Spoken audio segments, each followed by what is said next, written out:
iyong pangalan. Muli, ang aming papuri at pasasalamat, O God, na kami ay patuloy mo nga po sa oras sandali ito sa aming bansa. Ginising upang ikaw nga po, O Diyos, ay aming papurihan at sa mga kapatid ko sa ibang bansa.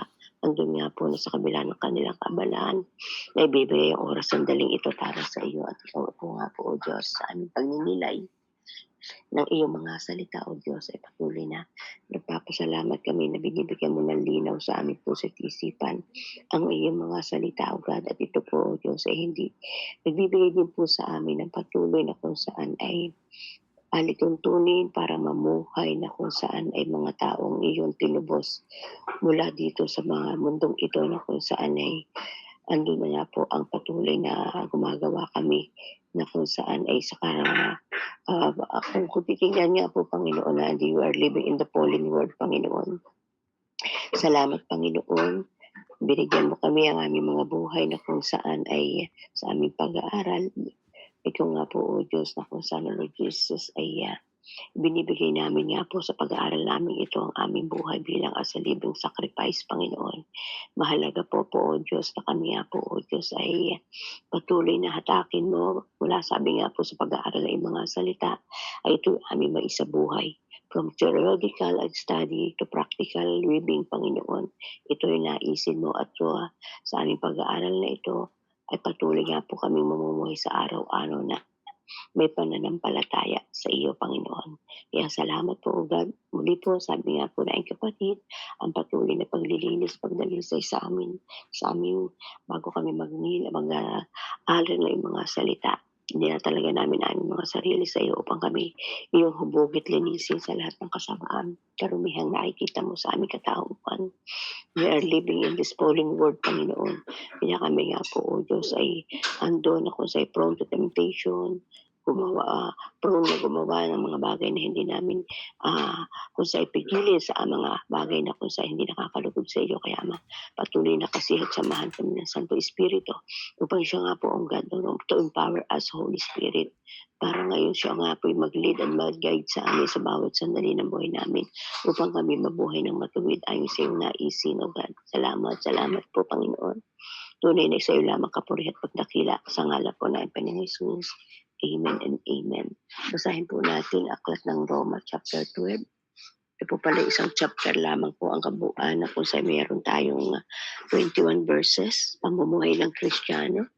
At sabi nga po dito ay yung atin pong patuloy na ito po mula po sa chapter 12 na ito hanggang 16. Ito po ay pinakita ni Pablo na ito ay how to behave. Paano tayo magiging patuloy na hubugin ang ating sarili sa pag-aaral natin ng salita nito hanggang sa ito may apply po natin practically sa buhay natin. Sabi po dito, kaya nga mga kapatid, alang-alang sa masaganang habag sa etin ng Diyos, ako'y namamanik sa inyo, ialin ninyo inyong sarili bilang handog na buhay, kabanal at kalugod-lugod sa Kanya. Ito ang dapat na pagsamba ninyo sa Diyos. Huwag kayong umayon sa takbo ng mundong ito. Mag-iba na kayo, magbago ng isip, pumalatid ninyo ang kalooban ng Diyos. Kung ano mabuti, nakalulugod sa Kanya at talagang ganap. Verse 3, dahil sa kaloob ng Diyos sa akin, sinasabi ko sa bawat isa sa inyo, huwag ninyong pahalagahan ang nanghihit sa nararapat ang inyong sarili. Sa halip, pakalimiin ninyo ang tunay na kalatayuan ayon sa sukat ng pananampalataya, ipinagkaloob ng Diyos sa bawat isa sa inyo. Ang katawan ay binubuo ng maraming bahagi at hindi pare-pareho ang gawain ng bawat isa. Ngayon din naman tayo marami, ngunit pinubuo ng isang katawan ni Kristo at isa't isa ang bahagi ng iba. Yamang na mayroon tayong mga kaloob at magkakaiba. Ayon sa kagandahan loob ng Diyos sa atin, gamitin natin ang kaloob na iyan. Kung paghahayag ng kalooban ng Diyos ay pinagkaloob sa atin, ipahayag natin ito ayon sa sukat ng ating pananampalataya. Kung paglilingkod, maglingkod tayo. Magturo ng tumanggap ng kaloob ng pagtuturo at mangaral ng mga kaloob ng pangangaral. Kung pag-aabuloy, mag-abuloy ng buong kaya. Kung pamumuno, mamuno ng buong sikap. At kung nagkakahawang gawa, gawin ito ng buong galak. Verse 9, maging tunay ang inyong pag-ibig Kaso naman ang masama, baka ibigin ng mabuti, mag-ibigan kayo parang tunay na magkakapatid, pahalagan ninyong iba na higit sa pagpapahalaga nila sa inyo. Verse 11, magpakasipag kayo sa buong pusong maglingkod sa Panginoon. Magalak kayo dahil sa inyong pag-asa, matiyaga kayo sa inyong kapigati at laging manalangin. Tumulong kayo sa pangangailangan ng mga kapatid, bukas ninyo lagi ang inyong pinto sa mga taga-paibang lugar. Idalangin ninyo ang mga umuusig sa inyo, idalangin pagpalain at huwag sumpain. Makigala kayo sa mga nagagalak, makitangan sa mga tumatangis. Magkaisa kayo sa loobin, huwag magmataas kundi makisama sa mga aba. Huwag ninyong ibalagay na kayo napakarunong. Huwag ninyong sigantihan ng masama ang masama. Sikapin ninyong mamuhay ng marangal sa lahat ng panahon hanggat maaari makasama kayong mabuti sa lahat ng tao. Mga minamahal, huwag kayong maghiganti. Ipaubayan niyo sa akin sapagat nasusulat, akin ang paghihiganti, ako ang gaganti, sabi ng Panginoon. Kaya kung nagugutom ang iyong kaaway, pakanin mo. Kung nauuhaw, painumin mo. Sa gayon, mapapahiya siya sa kanyang sarili. Verse 21, last verse, huwag kang padaig sa masama, kundi daigin mo ng mabuti ang masama. Purihin ka, O Diyos, sa pagkabasa ng iyong mga salita. Oh, hallelujah. Alam niyo po kasi itong sa bawat verses ng ating itong chapter 12 ay tunay nga po na makikita po natin na talagang lahat ay may kapahayagan ng ating Panginoon. Mula nga po sa ating pag-aaral theologically, ng mga kung sino ang ating Panginoon, ay ito yung gusto ng ating Panginoon, ay tunay na ito may apply natin sa bawat buhay po natin. Sabi nga po dito ay nung unang tipan kung paano sila nagsasacrifice, nag-aalay ng mga hayop, according sa batas na binigay ng ating Panginoon. Ang mga pari noong unang panahon, magpapatay ng hayop, kung sa puputulin sa bawat piraso at ilalagay sa altar. At ito po yung sacrifice na kung sa importante noong unang panahon sa unang tipan. At ito yung pinakikita na maliwanag na pinakikita na yung pagsunod ang gusto ng ating Panginoon, pagsunod mula sa puso natin. Ang gusto ng ating Panginoon. Pero ang sabi nga po, God wants us to offer ourselves sa kapanahonan, not animals, as a living sacrifice. Yung araw-araw natin itinatalaga ang ating sarili sa Kanya, hindi para sa ating sariling hangarin. At andun nga po yung lahat ng ating lakas, lahat ng ating mga resources, ay andun nga po na dapat sa gusto natin Panginoon ay pinagkakatiwala natin ito na magpagtitiwala sa ating Panginoon. Sabi nga po, yung pagbibigay ng ating sarili sa Kanya, we do this out of gratitude that our sin had been forgiven. Yun nga po na kung saan ay hindi nga sapat yun dahil ang kasalanan nga natin na-redeem nga, tinubos na nga po tayo. Sabi nga po ay dito sa verse 1 and 2 ay pinakikita nga po dito na pagpapakita na kung saan kung gaano kabuti ang ating Panginoon. Sabi nga po, God has good and pleasing and perfect plans for His children. Makita po natin kung gaano kabuti, nakaaya-aya at perfectong plano ang ating Diyos sa kanyang mga anak. Sabi nga po dito, gusto ng ating Panginoon na matransform tayo. So nga po sinasabi na ma-renew, ma-restore ang ating kaisipan, mamuhay tayo na kung saan ay dinadakila natin ang ating Panginoon at sinusunod ang kanyang mga utos sa atin. Dahil gusto niya po ang ating the best. Ang ating Panginoon gusto niya yung the best para sa atin. Dahil ibinigay nga po niya ang ating Panginoong Hesus sa atin to make our new life possible. Para yung buhay natin ay tunay na maging mabago. At andun nga, we should joyfully give ourselves as a living sacrifice for His service. At ito nga po ang ginagawa natin ngayon. Yung sa bawat oras ay tinatalaga natin ang ating mga sarili, isang buhay na sakripisyo. Kaya nga sabi nga po ng ating Panginoon dito ni Pablo, ialay ninyo ang inyong sarili bilang handog na buhay, banal at kalugod-lugod sa Kanya. At ang sabi, itong karapat-dapat na pagsamba ninyo sa Diyos, di po baga?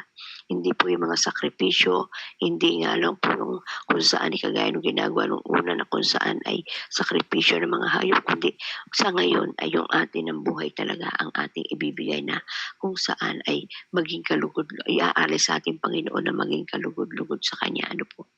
Sabi nga po dito ay, Christian are called to conform na any longer in the pattern of this world. Ano po, huwag na po tayong umayo sa mundong ito. Sabi nga po na kung saan yung ating which is behavior and custom that are usually surface and corrupting. Ano po, minsan nga po ating sa ating po mga sarili, nagiging makasarili tayo. Ano po, na kung saan na hindi yun ang gusto ng ating Panginoon. Huwag kayong umayo sa takbong ito, mag-iba na kayo, magbago ng isip upang mabatidin yung kalooban ng Diyos kung anong mabuti, kakalugod sa Kanya at ganap. Ano po, kaya nga po sabi nga po dito, many Christian wisely decide that much worldly behavior of limits for them. Sabi nga po dito, ay tayo nire-refuse na nga po. Sinasabi na nga po ng ating Panginoon, huwag na tayong mamuhay ay ayon sa mundong ito. Ano? Sabi nga po yung this world values yung kalagahan dito sa mundong ito. However, we must give and deeper that the level of behavior and costume, it must reaffirm planted in our minds, be transformed by the renewing of our mind. It is possible to avoid most worldly costume and still be proud. Ano po, selfish, stubborn, and arrogant. Sabi nga po dito, ito yung kung saan ay dito nga po, yung ating sinful nature ay talagang kung tayo hindi nag-aaral ng salita ng ating Panginoon, mananatili yung ating kataasan, mananatili yung ating selfishness, ano po, yung ating matigas na puso, yung magiging arrogante natin, ano po. Pero dahil nga po dito, sabi nga po, only when Holy Spirit renews, redeem, eradicates, and redirect as our minds, we are truly transformed. Ano? Talagang tayo po ay through the power of the Holy Spirit. Siya lang ang nakakatulong sa atin para tayo ay ganap na mabago. Sabi nga po dito sa Roma chapter 8 na ating babalikan, verse 5. Sabi niya po dito sa pagsulat ito ni Pablo, sapagkat ang mga namumuhay ayon sa hiling ng laman ay nahuhumaling sa mga bagay na ukol sa laman. Ngunit ang namumuhay sa patnubay ng Espiritu ay nagsisikap upang sa mga bagay na espiritual. At totoo po yun sa panahon natin ngayon, na tayo mga tinawag ng ating Panginoon, nagiging na po tayo, curious na nagiging, kumbaga yung ating pananalita, kilos, ay atay nililimit na, kumbaga, tinitingnan na po natin, meron tayong control. Na tayo po lahat ay talagang sa paghubog ng ating Panginoon, ay ganoon talaga. Dahil ako sa kinokontrol natin ang ating espiritu, ang ating pananalita, ang ating kilos.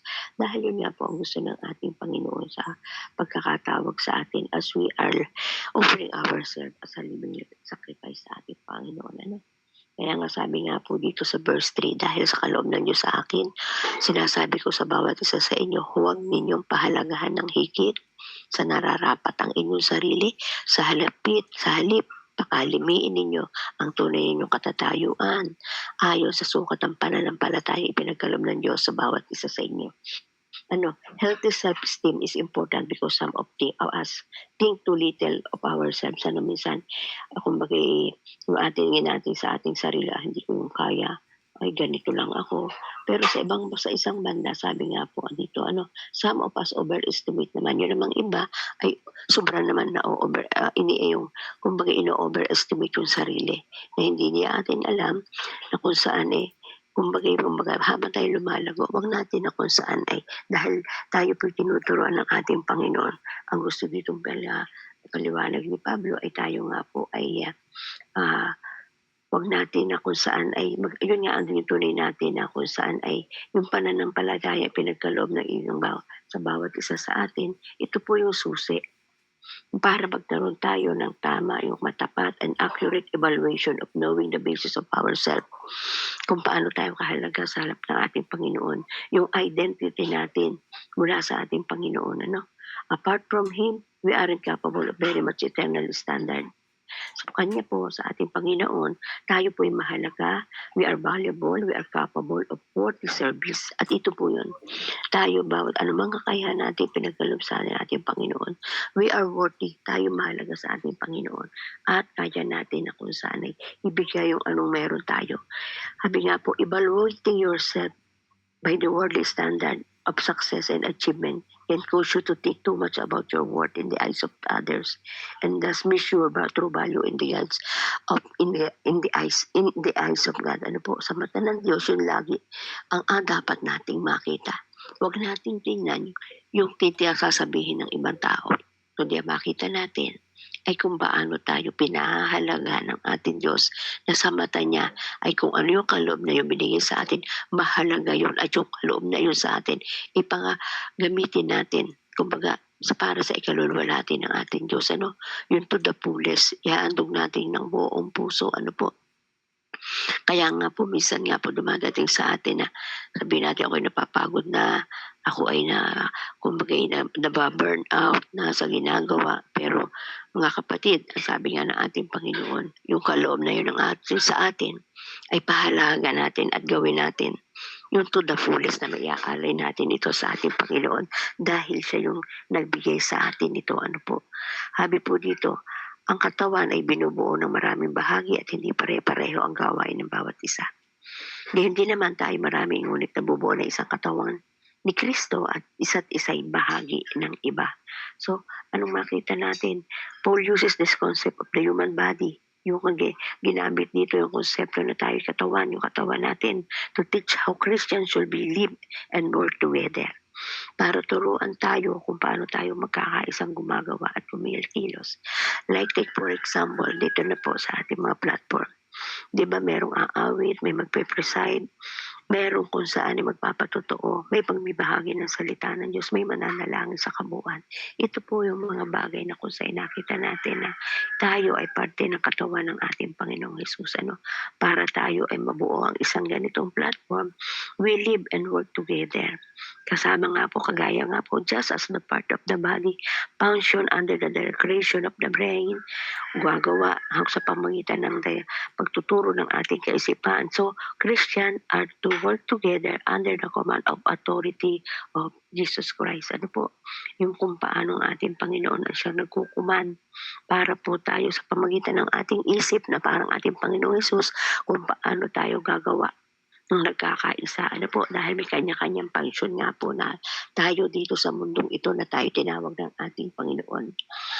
Tunay nga po na kung sabi nga po dito na at ang mangaral lang, at ito yung mga kaloob na bigay sa atin. Sabi nga po dito na kung saan dito sa verse 5, gayon din naman tayo maraming ngunit binubuo na isang katawan ni Kristo at ni isa't isa ay bahagi ng iba. Kaya yamang meron tayong mga kaloob na magkakaiba ayon sa kagandahan ng Diyos sa atin, gamitin natin ang kaloob na yan. Kung pagpahayag ang kalooban ng Diyos, pinagkaloob sa atin, ipahayag natin ito ayon sa sukat ng ating pananampalataya. Kung paglilingkod, maglingkod tayo, magturo, tumanggap ng kaloob na pagtuturo at mangaral ng mga kaloob na pangaral. Kung pag-aabuloy, mag-abuloy ng buong kaya. Kung pamumuno, mamunang buong sikap. Kung magkakawang gawa, gawin ito ng buong galak. So ito yung halimbawa na kung saan ay totoong ipinakita at binaybay ni Pablo na isa-isa. God gave us a gift so we can build up His church. Binigyan tayo ng kanyang-kanyang kaloob upang maitayo ang kanyang iglesia. Upang ito ay gamitin ng mas epektibo sa mga kaloob na ito, unang-una, dapat kaya alam natin kung ano yung ating kaloob, ano yung ating gift. At ang sabi nga po dito, yung mga kaloob na yun ay peram sa atin ng Panginoon. At dapat unang-una, we must realize that all gifts and abilities come from God. Ayun po, lagi natin ito na pagninilayan. Pinahiram ng Diyos ang lahat ng ating kakayahan, ng ating mga potential, ability, para po so kung saan magamit sa kaluluwalhati ng ating Panginoon, hindi para lang sa ating mga sarili. Ito po ay bilang isang Kristiyano, nauunawaan natin, yun po yung una. Ang itong mga kaloob na ito sa atin ay para patatagin ang kanyang iglesia, na kung saan yun nga po, kung mangaral ay mangaral ng salita ng Diyos, kung magturo ay magturo, kung mag-abuloy ay buong puso mag-abuloy, kung pamumuno ay mamunang buong sikap. So ito yung mga kaloob na dapat maunawaan natin na itong lahat ng itong mga realize that all gifts and abilities come from God. Galing sa Diyos, hindi sa atin lang. Sabi nga po, maunawaan na natin, pangalawa, that everyone has the same gift. Hindi magkakapareho po ang ating mga kaloob. Magkakaiba po tayo. At andun nga po na kung saan ay we must also know we are and what we do with the best. Kung saan, kung ano po, know that who, maunawaan daw po natin that who we are and what we do best kung ano yung ating magagawa na ibigay sa ating kaloob. Gawin nga po natin yung the best na ibigay natin sa ating kapwa na kung saan kahulugan iniaalay natin sa ating Panginoon ang the best na yon. Kaya nga po habang tayo ginagamit sa kapanahunan kasi nga po makikita po natin sa ganitong sa pag-aaral po natin, sa pagninilay po natin, ito po ay lumalakad na din po itong platform na ito sa atin na kung saan ay yung ating spiritual mentoring for almost 6 years na 5 years, nag-umpisa nga din po ako sakto ng 2020, na kung saan ay dito po, marami na nga po mga kapatid tayo na nakasama natin. But they left, they go. Marami ang kung saan ay maraming may potential. Naalala ko nung mga unang-una po kami sa spiritual mentoring na kung saan maraming kaloob, ang gaganda ng mga tinig, nakakatugtog ng musika habang sila umaawit, na sila tumutugtog, habang sila po ay yung meron dati pa na kung saan ay gumagawa ng banner sa mga programa natin. Pero yun po ay sabi nga po, wala silang nawala, hindi nagpatuloy. Pero siguro, dahil ganun lang ang panahon nila, kaya ngayon tayo na yung mga sumunod, tayo yung nagpapatuloy. Kaya dito nga po, dapat makita po natin na no, we are and who we do our best. Kaya gawin na po natin yung the best to the fullest. Dedicate our gift to God's service and not to our personal success. Di ba? Ibigay natin ang mga kaloob na yon para sa paglilingkod sa ating Panginoon, hindi sa ating personal na tagumpay. Be willing to maging close sa loob tayo to realize our gift wholeheartedly. Yung ultimate utilize our gift wholeheartedly, buong puso, not holding back anything from God's service. Kaya nga po yung mga may hitilig, salamat dahil dito po ayan si Ma'am Annalyn, si Miss Beverly, ang gaganda ng mga tinig, lahat ay nagagamit sa ating Panginoon sa pag-awit. Kaya sa atin nga po ay maraming kaloob, iba-ibang potential, at ngayon po salamat sa Panginoon sa kapanahonan ay talaga ginagamit sa Panginoon, sa kaluwalhati ng ating Panginoon. Sabi nga po, may kanya-kanyang panahon, kaya siguro yung iba daan ng panahon noon, sila yung nagamit. Kaya ngayon, iba na yung kanilang pinagkakaabalahan. Pero sa akin po ay, habang andito tayo sa buhay na ganito, tinawag tayo sa ganitong gawain, ipagpatuloy natin. Dahil sabi nga po, ito yung the best time na makakapaglingkod tayo sa ating Panginoon. Kaya nga po, ayun, kailangan po natin na patuloy na kung saan ay not holding back anything from God's service. Huwag nating pigilin kung anong potensyal at kakayahan meron tayo para ipaglingkod natin sa ating Panginoon. Dito po sabi sa verse 6 ay, yamang meron tayong mga kaloob na magkakaiba ayon sa handaan ng Diyos sa atin, gamitin natin ang kaloob na yan, na kung saan ito po yung sinasabi nga niya natin, kung pagpapahayag ang looban ng Diyos, pinagkaloob sa atin, ipahayag natin ito ayon sa buhat sukat na ating pananampalataya. Sabi nga po, God gives deeper in nature, power and effectiveness according to His wisdom and graciousness, not according to our faith. Sabi nga po, measure our faith. Sabi nga po, ito ay nasusukat dahil sa kaloob ng Diyos sa akin, sinasabi ko sa bawat isa sa inyo, huwag ninyong pahalaga ng higit na nararapat ang inyong sarili. Sa halip pakalimiin niyo ang tunay niyo katayuan ayon sa sukat ng pananampalatayang ipinagkaloob ng Diyos sa bawat isa sa inyo. Sabi nga po yun in verse 3. At ang ibig sabihin nga po dito, God will give us spiritual power necessary and appropriate to carry out its responsibility. Yung ating mga kakayahan ay dapat gamitin po natin sa bawat oras na kung saan ay yung responsibility ito ialay sa Panginoon. We cannot by our own effort or willpower, hindi sa ating mga sariling kakayahan, drum out more faith and thus be more effective teacher or servant. Kundi ayon sa na ay binigay sa atin, maging epektibo tayo na kaguro, maging epektibo tayo na mga tagabigay, maging epektibo tayong pamumuno. Kasi nga sabi, mag-abulay ng buong kaya, kung mamuno ang buong sikap, kung nagkakawang gawa, gawin ito ng buong galak. Ito po yung sabi nga po ay, these are the gift God gives to His church, and He gives faith and power as His wills. Our role is to be faithful and to seek ways to serve others with what Christ has given us. Tayo maglilingkuran sa bawat isa ayon sa tawag sa atin at kakayahan natin at ito'y para sa kaluwalhati ng ating Panginoon. Ano po? Sa kaluwalhatian niya, hindi sa ating kapurihan, kundi sa bibigay ng kaguluguran sa ating Panginoon. Ano?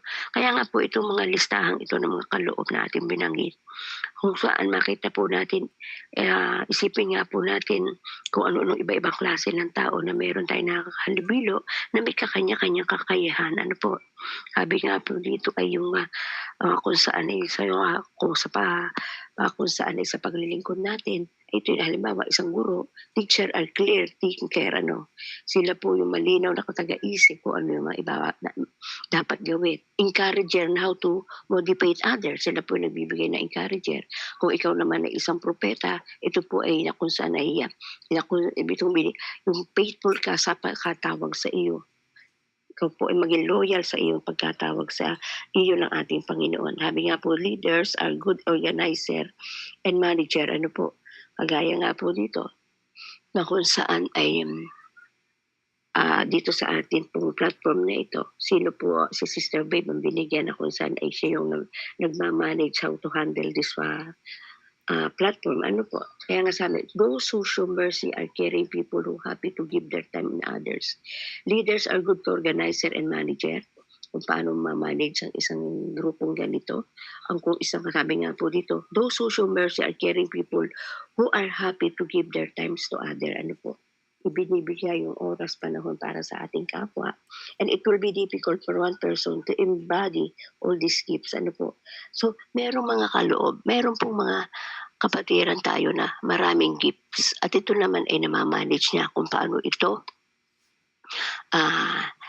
gamitin sa ikaluluwalhati ng ating Panginoon.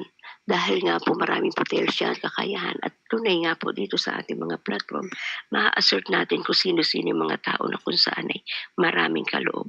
Kaya po, ang makita po natin ay ito po ay para lang sa ikaluluwalhati ng ating Panginoon.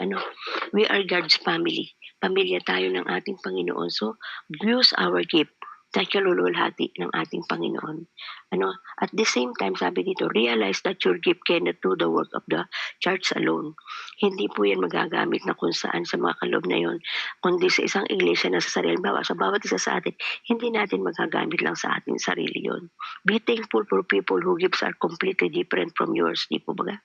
Magpasalamat tayo kung paano may yung ibang tao ay may kaloob na kung saan ay kaiba para sa iyo.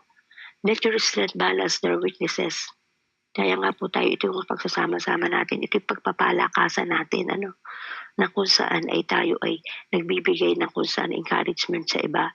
And be grateful that our abilities make up your deficiencies. At sa halimbawa, at yung ating pong mga kaloob na yun, napapatatag natin kung ating ginagamit ng kung saan ay nakakapagbigay tulong sa ating kapwa. As a church, nagbibigay tayo ng encouragement sa bawat isa. Together, you can build Christ Church at tayo sama-sama napapatatag natin ang iglesia ng ating Panginoon. Bakit ito'y tumatagal ng ganito katagal? Dito na lamang, huwag tayong lumayo sa atin. Dito na lang sa 3 a.m. warrior prayer mo na kung saan ito po ay bakit nagiging nakakailang buwan na tayo. Bakit? Kasi nga po, may kanya nga tayong kaloob, gift, na dito natin ginagamit, na nagiging matatag, kaya nga tayo tumatagal dahil yung ating potential and abilities na meron tayo ay nagagamit natin dito sa platform na ito. Kahit nga po tayo 5, 6, ay andun nga po nagiging matatag kasi we are doing our abilities. Na kung saan ito kaloob ng ating Panginoon para sa ikaluluwalhati ng ating Panginoon. Sabi nga po, most of us learn how to pretend to love others.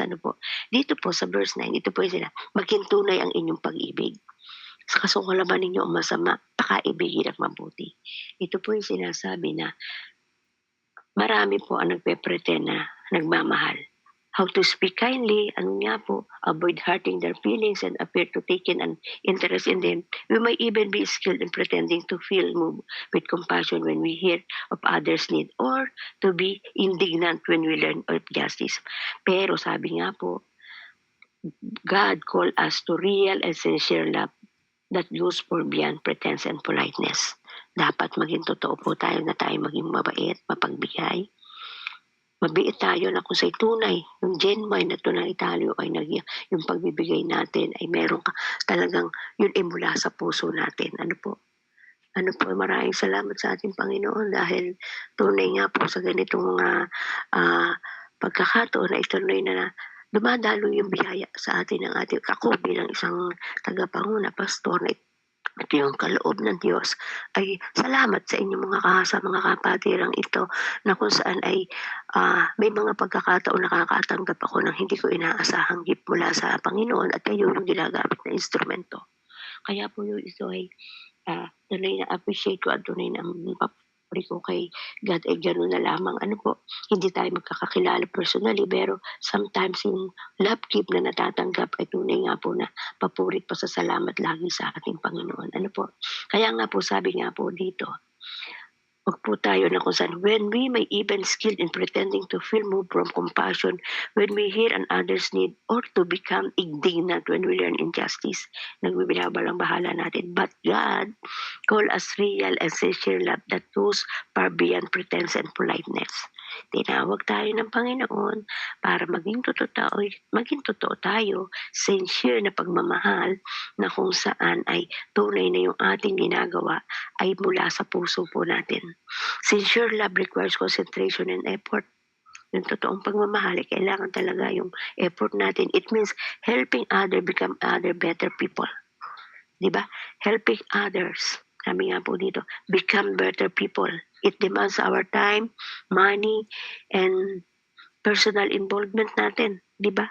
At ito po ay tunay na yung oras natin, yung ating monetary na pagbihagi sa iba, at ito po ay personal involvement natin. Ano po? Personal na iniaalay natin ating sarili sa ating Panginoon.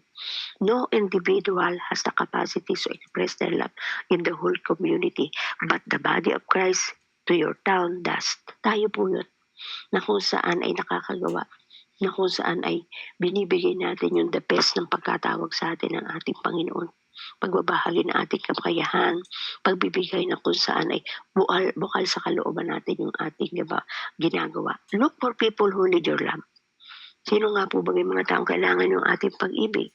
At sabi nga po, we cannot love without giving. May pagbigay tayo ng walang pag-ibig. Pero yung kung tunay na tayo sincere sa ating pagmamahal, ay talagang hindi natin kaya na hindi magbibigay.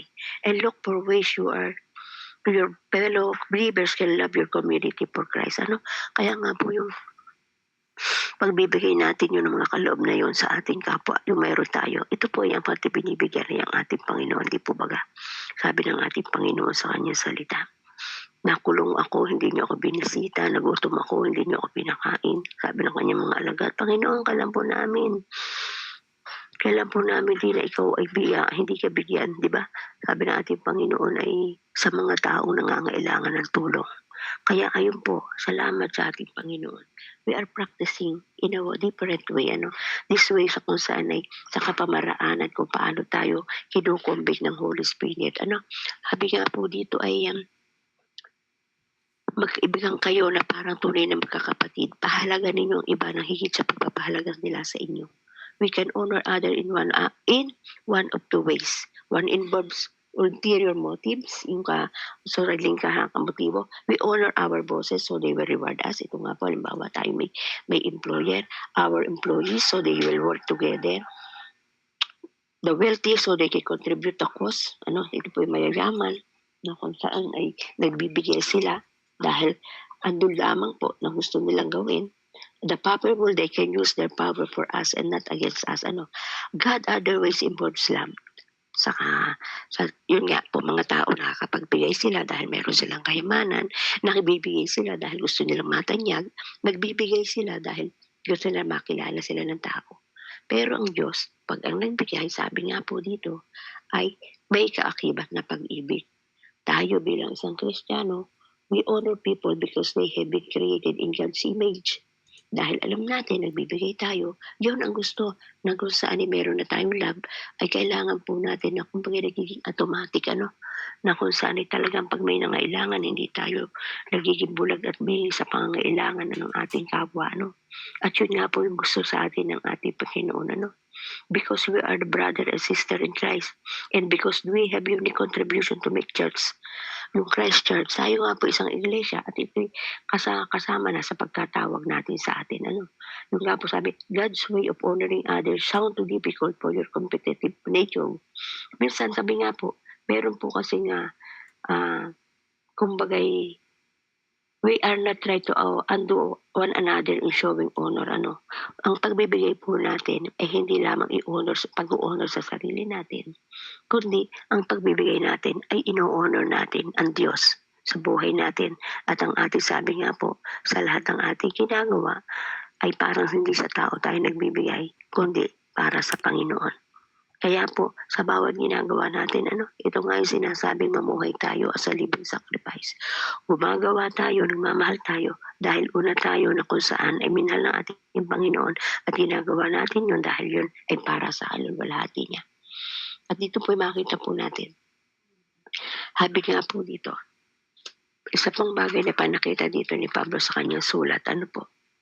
Habi po niya sa verse 13 ay tumulong kayo sa pangangailangan ng mga kapatid. Ibukas ninyo lagi ang inyong pinto sa mga taga-ibang lugar. Christian hospitality o yung mabuting pakikitungo natin. Ano po?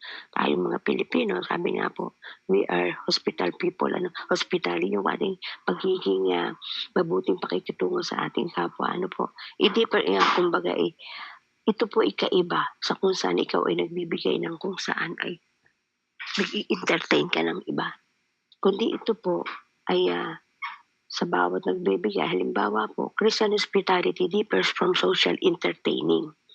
Kumbaga, yung entertaining focuses on the host. Kung ikay nag-i-entertain, ay ikaw po ay yung pinakang host at sa iyo nakatutok ang mga tao. Ano po? Pero sabi nga po dito, hospitality sa pagiging Kristiyano ay focuses on the kung saan ano ang pangangailangan ng ating kapwa. Kumbaga ito ay yung kumbaga their needs, whether place to stay, kung ba tirahan o pagkain. Andun nga po yung kung saan ay yung hospitality ng pagiging Christianity can be happen in a messy home, sa isang tahanan na kung saan nangangailangan. Hindi po tayo kung saan mabibigay dahil gusto natin ma-entertain ang tao, kundi andun nga po ay ang pinakang gusto natin ay tunay na mula sa kalooban natin ay magbibigay ng kagalakan, ng kasiyahan sa bating pinagbibigyan. Sabi nga po dito, yung isang host sa isang lugar o yung isang event ay andun nga po na kung saan ay ginagawa niya yun dahil yun ang tungkulin niya. Habang tayo ay ginagawa natin yung pagbibigay sa ating kapwa dahil ito ay bukal sa out of love. Kaya nga po sabi dito, don't hesitate to offer hospitality just because you are too tired or too busy or too not wealthy enough to entertain.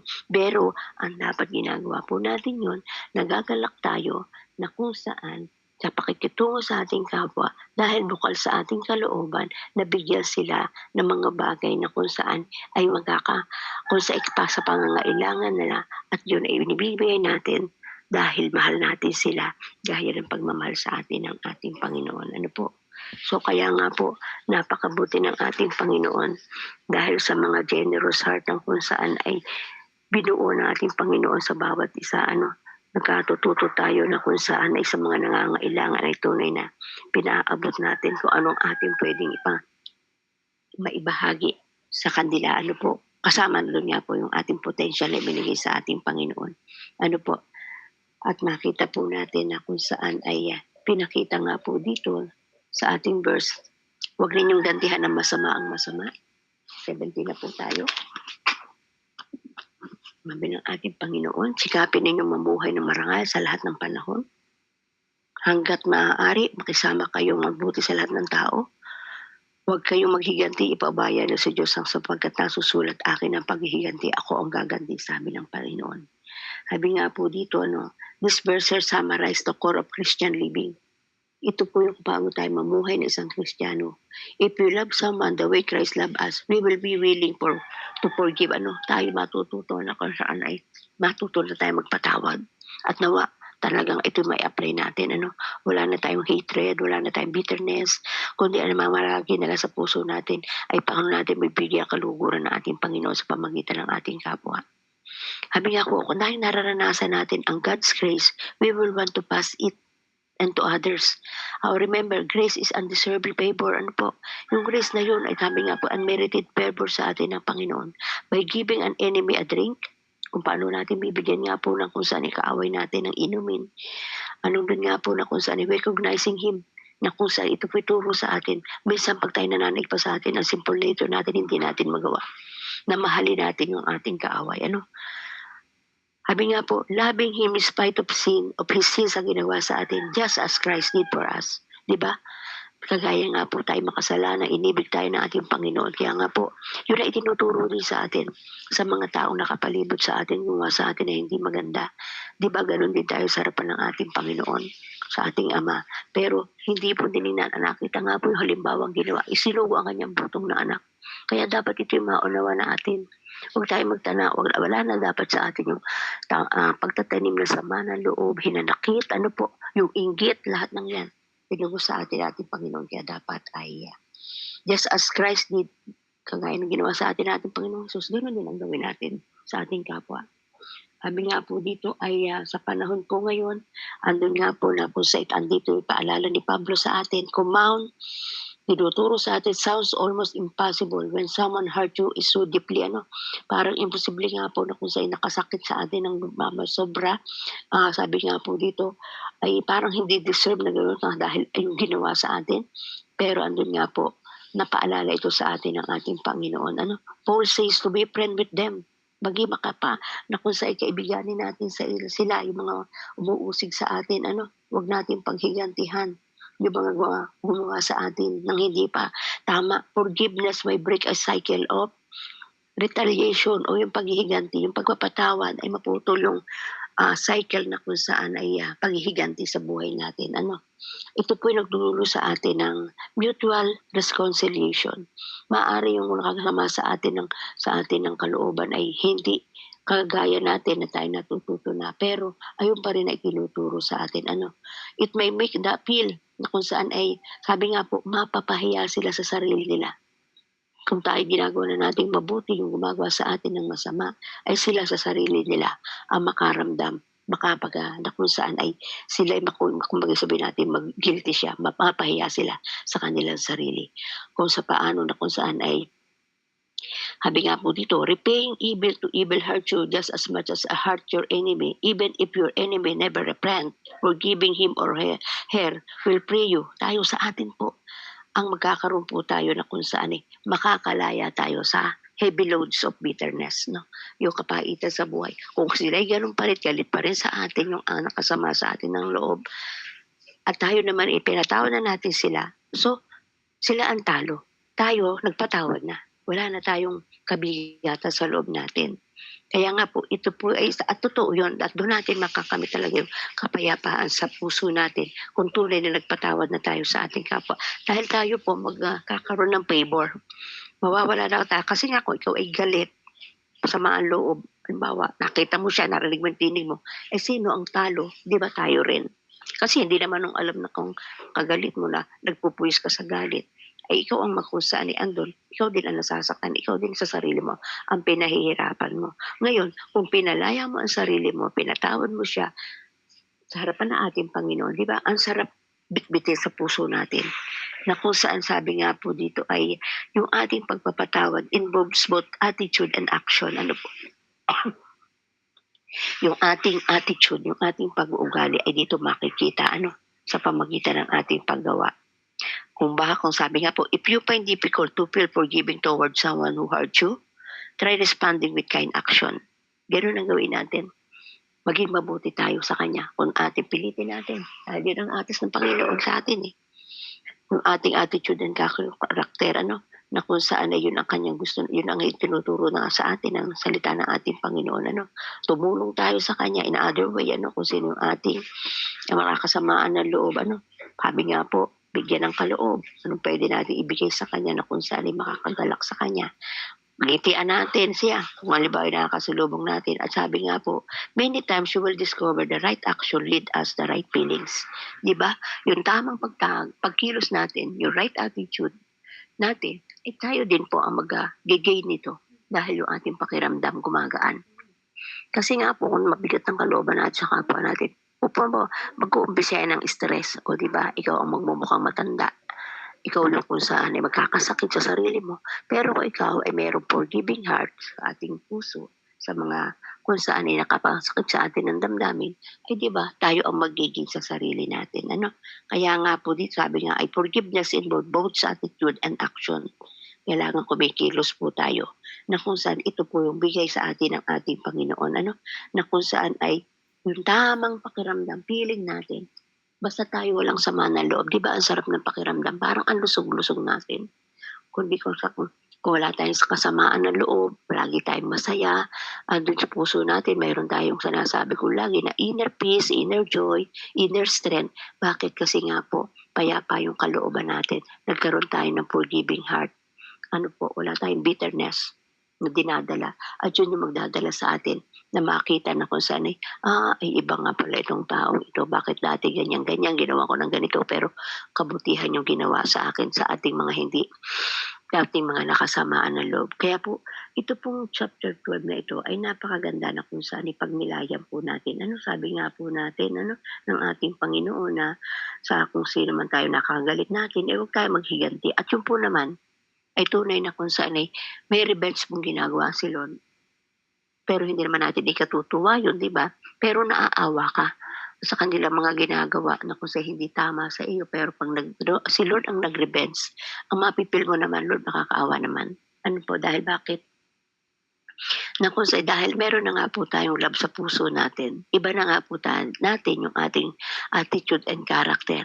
Unti-unti nagiging Christ-likeness na tayo at mapipil natin, Lord, ito pala yung naramdam. Ay pinadama mo na ikaw ay magkatawang tao, ano, na kung saan ay parang mararanasan mo, ito nga pala yung kaya ginawa ni Jesus na kung saan siya nagkatawang tao para tubusin tayo sa ating mga kasalanan. Pag gano'n na naramdaman natin, masisentro na yung ating puso't isipan sa ginawa talaga ng ating Panginoong Hesus sa atin ng kanyang pagkatubos sa ating mga kasalanan. Kaya yung ano yung nararamdaman natin na kung saan tayo gumagawa ng kabutihan sa ating kapwa, di ba ang gaan-gaan? Masaya ka, masaya sa puso mo kaysa yung bitterness na kung saan ay hindi. Kaya nga po ito nga yung sinasabi na nababago tayo. Ano po, yung ating attitude and character nababago. Kaya ito po, kaya nga sabi nga tayo ng ating Panginoon, huwag kang padaig sa masama, kundi daigin mo ng mabuti ang masama. Sa kung saan ay tunay na ito po ang pinakamalaga bilang tayo po ay katawan ng ating Panginoong Hesus na taloy tayo po ay hinuhubog. Ano po, mabuhay tayo as a living sacrifice to the Lord at ano yung ata sa atin ng ating Panginoon, huwag na tayong umayo sa mundo. Ito, kundi, sabi nga po ng Ani Pablo sa kanyang salita ay huwag kang ating maging kalugod-lugod tayo sa karapat-dapat nating pagsamba sa Kanya, ayun nga po ihandog natin ang ating buhay sa ating Panginoon. At yun nga po, sa ating pagtatapos ay huwag natin panatilihing madaigsa tayo ng masama, kundi daigin natin ang mabuti ang masama na gumagawa sa atin. Ano po? At dito po alam natin na dito hindi ang kaaway natin ay doon siya galit na galit.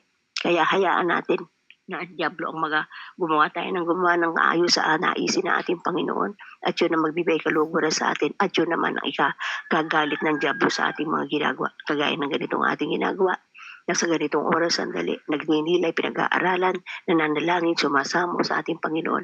At yun ang tunay ng diablo ay hindi tayo masasaling dahil tayo may ginagawa na ayos sa kaluban ng ating Panginoon. Purihin si Yahweh. Panginoon, salamat po. Salamat sa iyong pangyarihan ng mga salita na patuloy namin na pagninilayan. Purihin ka, O Diyos, sa patuloy mong pagtuturo sa bawat isa sa amin. Yung right attitude na kung saan ay naisin mo sa amin, right character and attitude na patuloy nga po, O God, na kung saan itinuturo mo sa amin at ito'y aming magampanan ng buong katapat at buong husay. Yung mga kaloob namin, nakabigay mo sa amin, hindi po ito amin, pahiram mo lamang, kaya ito gamitin namin sa ikaluluwalhati ng iyong mga pangalan, Panginoon, ng iyong pangalan. Lord, salamat sa mga kapatirang ito na kandilan nga po ang kanila generous heart. Salamat sa kanilang mga kaloob, Panginoon, na patuloy ito'y nakayagaging kagamit-gamit sa ikaluluwalhati ng iyong banal na pangalan. Salamat sa mga kakayahan na kung sa potensyal na meron sila at ito nga po'y nakakapagbigay kaluwalhatian sa iyo.